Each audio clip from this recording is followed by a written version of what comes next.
y'all accountable. Oh, I'm gonna he hold y'all knows. I'll accountable. call him. Good. I didn't know you were the quick coach, Pastor Greg. I might be calling or Call. texting you too. Call, There Jen. you Call. go. Prayer. There That's you right. go. That's- Just reaching You out, feel it, trying to but- get through an urge. That's right. That's right. That's right. I love it. We are here. No man is an island. No one is going to get through this alone. Amen. Find someone to talk to, whether you got a call, talking about talk to. I'll give you some more. And I love this because this is not the first time. This is not new under the sun. And so they said, in addition to your family, if you have friends, if you have co-workers, if you have that will support you, there are individuals that might not. True. So you can call the quit line, a hotline, Yeah. a vape quit line. Oh, yeah. I'm going to take Quick that number. ones, yeah. Yeah. So there is so much because they know. The reality is there are feelings of sharing this information because you're right, there is a real devil. And he can step up again to try to block that movement. But as long as you have that human effort and you're depending on that divine strength, you'll be able to succeed. Go. Station 2. Yeah. What's your number? Stacey? We don't have your number. I love that fake sneeze. All right, so now we're, and yes, I'll give it to y'all as well. Now, day 3, letter A of the word start. Anticipate and plan for the challenges you will face while quitting. Anticipate it. Remember yesterday we talked, if you go without a plan, your only option might be a cigarette. Mm. So plan and anticipate for the challenges you will, that WIL is confident, you will face while quitting.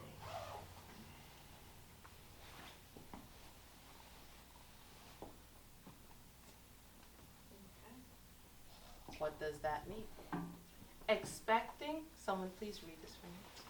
Expecting challenges is an important part of getting ready to quit. Quitting presents both short and long-term challenges. You may need different strategies for handling each. Thank you so much. Now let's talk about short-term challenges and long-term challenges. So short-term challenges typically deal with the withdrawal symptoms.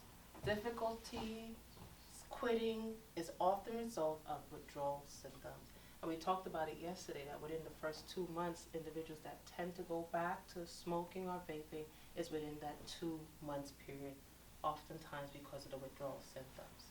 The physical discomfort the body feels when giving up nicotine. The feeling, but listen, this is the key, but the feeling goes away in time. You just gotta persevere. And that feeling, you will eventually have the power to overcome it. Now, before I go to long term, are there any other short-term challenges outside of the withdrawal symptoms that you might remember or recognize when you tried the first time to try to quit smoking or vaping? Oh yeah, it's like a feeling of, so it's like the withdrawal, but it's also like the psychological, like a withdrawal, like something's like missing. Mm-hmm. Definitely, that's psychological. We talked about it yesterday. The hand to the mouth, the psychology, the nicotine.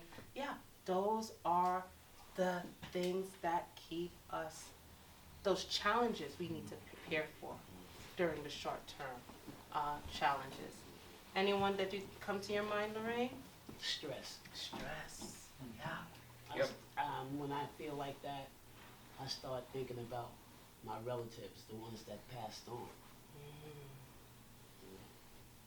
Thank you for sharing I have to that. plan. Thank you for sharing that. Yeah, definitely plan for those feelings, those thoughts. Long-term challenges, even as your physical discomfort and withdrawals decrease, you are still tempted to smoke when you feel stressed and down. Knowing that certain feelings can trigger cravings is very helpful.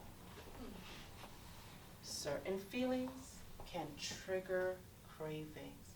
Give me an example of a feeling that can trigger a craving.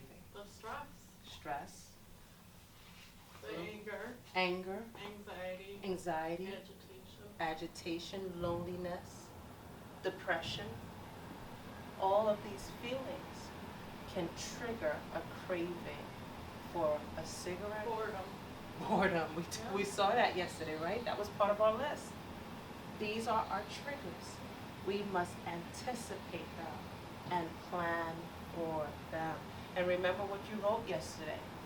Remember to look back at those planning for those triggers and utilize it or act on it and apply it when that moment happens.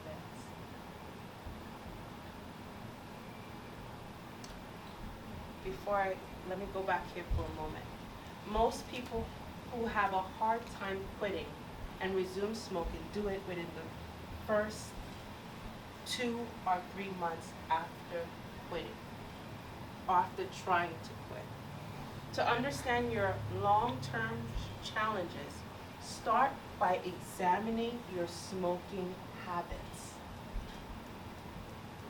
Keeping a smoking journal can help you track how many cigarettes you smoke in a day and what you are doing when you light up.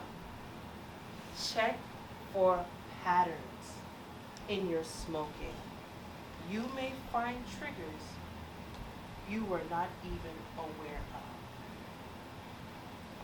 Very, very important.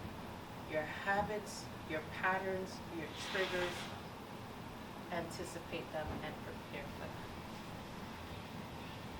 Letter R in the word start says remove cigarettes, vape products from your home, car, and workplace.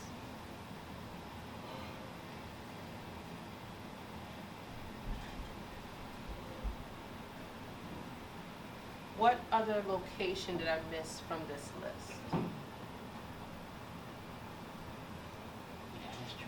Your ashtray. Move your ashtray. Yeah. Your lighters. Your house? Hmm? Your house? I wish we could move our house, but sometimes it's not that easy. We gotta live there. Move our house, put it in a different neighborhood, right? We wish we could do that. And clean it. And- Clean the smell, clean the nicotine. Yeah. So not only remove physically, but there's a lot of cleaning, opening the windows, just to help to remove the scent that we're still lingering in the home, the car, etc. Make sure all cigarettes, vape products, ashtrays are destroyed. That's a strong word. Yeah. Oh, why is this a bit hard sometimes to process, that first sentence? Why do some people get a little caught back? Whoa, destroy? Why? Because it's a little firm Mm-hmm. and not like aggressive, but it's firm. It's mainly for your own good, but it's a firm statement, so you're not tempted to pick it up. I see your hands pass. Now, this might be a little strong, but I feel comfortable that we're all Bible readers here. The first commandment says, "Thou shalt have no other gods before me." And you'll find throughout the Bible that God calls for the idols to be destroyed. You know, so the ashtray, the vape, the cigarettes would stand as a god, and it would be if we're putting God first. I like that. Yeah. We should be going, yes, if we're going to something else more times per day, Yes, then we're going to God. yes, that's I right. got you. That's right. I understand. That's right. So, you know, you'll find that God oftentimes, when one is called to repentance, he tells them to destroy their idols.